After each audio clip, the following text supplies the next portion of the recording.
Assalamualaikum warahmatullahi wabarakatuh. Alhamdulillahi rabbil alamin. Wassalatu wassalamu ala asyrafil anbiya'i wal mursalin wa ala alihi wa sahbihi ajmain.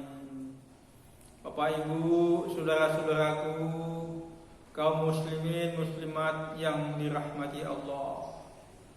Puji syukur kita panjatkan kehadirat Allah Subhanahu wa taala. Salawat dan salam kita sampaikan kepada Nabi Muhammad sallallahu alaihi wasallam.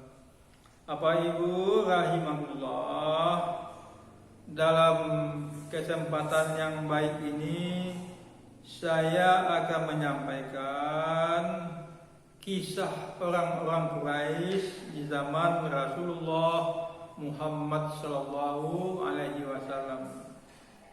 Bapak Ibu rahimakumullah, di zaman Rasulullah sallallahu alaihi wasallam ada sekelompok orang-orang Quraisy mendatangi kaum Yahudi.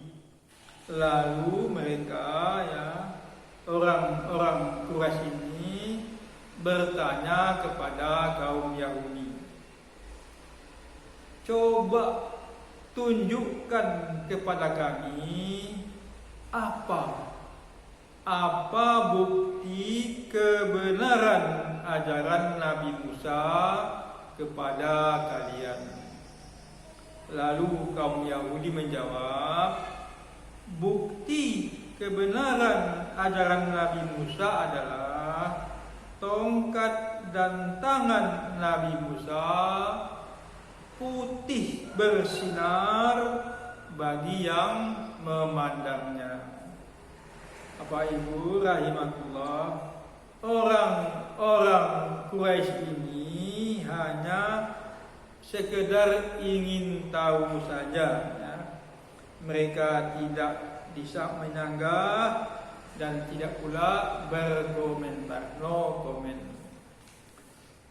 Terus kemudian orang-orang Quraisy ini mendatangi pula kaum Nasrani dan bertanya sama seperti pertanyaan kepada kaum Yahudi, coba tunjukkan kepada kami apa bukti kebenaran ajaran Nabi Isa kepada kalian. Lalu kaum Nasrani menjawab, bukti kebenaran ajaran Nabi Isa adalah yang pertama, Nabi Isa bisa menyembuhkan mata orang buta sejak lahir. Yang kedua, Nabi Isa bisa menyembuhkan penyakit sopak atau penyakit belang. Yang ketiga, Nabi Isa bisa menghidupkan orang mati. Bapak Ibu, saudara-saudaraku yang dirahmati Allah, setelah itu ya sudah, sama seperti kepada kaum Nasrani, kaum orang-orang Quraisy ini tidak ada komentar dan tidak ada sanggahan. Nah, selanjutnya mereka mendatangi Rasulullah Muhammad sallallahu alaihi wasallam. Kalau kepada kaum Nasrani dan kaum Yahudi mereka bertanya tentang apa bukti kebenaran Nabi Musa dan Nabi Isa, sedangkan kepada Nabi Muhammad sallallahu alaihi wasallam mereka tidak bertanya tentang bukti kebenaran ajaran Nabi Muhammad sallallahu alaihi wasallam. Namun mereka meminta kepada Nabi Muhammad agar Nabi Muhammad meminta kepada Allah agar Bukit Shafa dijadikan emas. Lalu emas itu dikasih kepada mereka. Saudara-saudaraku yang dirahmati Allah, tentu saja permintaan mereka tidak bisa dikabulkan oleh Nabi Muhammad sallallahu alaihi wasallam. Lalu Rasulullah sallallahu alaihi wasallam berdoa mengadukan kepada Allah tentang permintaan orang-orang Quraisy ini. Bapak Ibu, saudaraku yang dirahmati Allah, pada suatu malam Rasulullah sallallahu alaihi wasallam berkata kepada istrinya Aisyah, "Wahai Aisyah, saya di malam ini ingin beribadah kepada Allah." Aisyah menjawab, "Sebetulnya saya ingin Rasulullah berada di samping saya. Saya ingin melayani kemauan Rasulullah. Tetapi tidak apalah ya. Silakan Rasulullah beribadah kepada Allah Subhanahu wa ta'ala." Apa ibu, saudara-saudaraku yang dirahmati Allah, lalu Rasulullah mengambil air wudhu dan melaksanakan sholat malam. Di waktu Rasulullah membaca ayat dalam sholat, Rasulullah sallallahu alaihi wasallam menangis. Air matanya bercucuran sampai membasahi kainnya.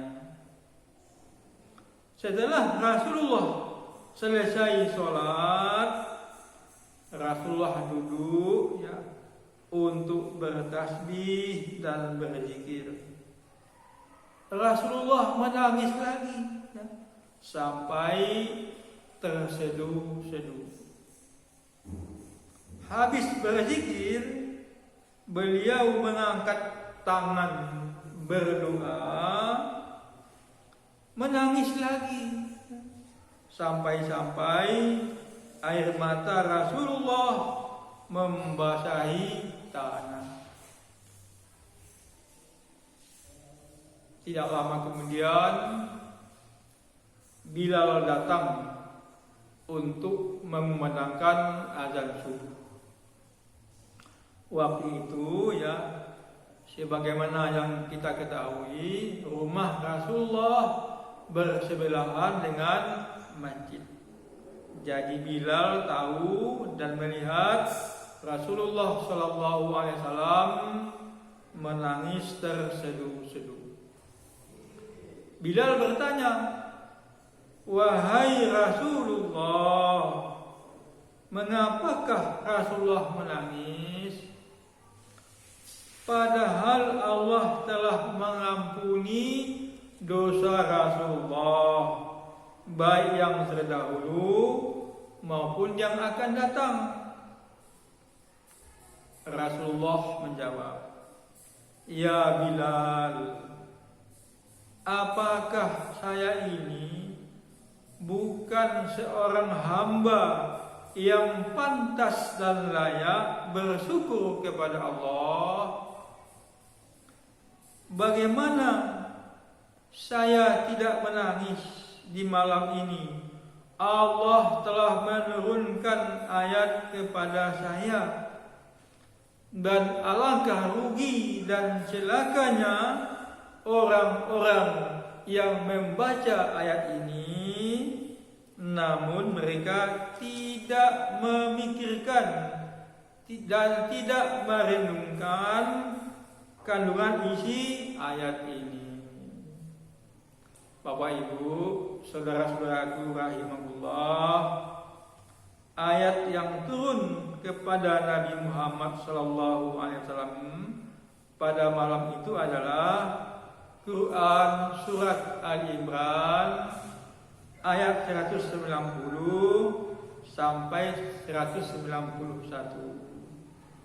Apa ibu, saudara-saudaraku, kaum muslimin muslimat yang dimuliakan Allah, ya, mohon maaf berhubung waktu yang terbatas, ayatnya insya Allah saya sampaikan di video berikutnya.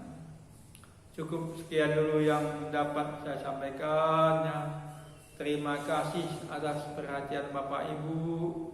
Mohon maaf atas segala kesalahan, kekurangan, kelupaan. Nasrum minallahi wa fathun qarib wa basyiril mu'minin. Assalamualaikum warahmatullahi wabarakatuh.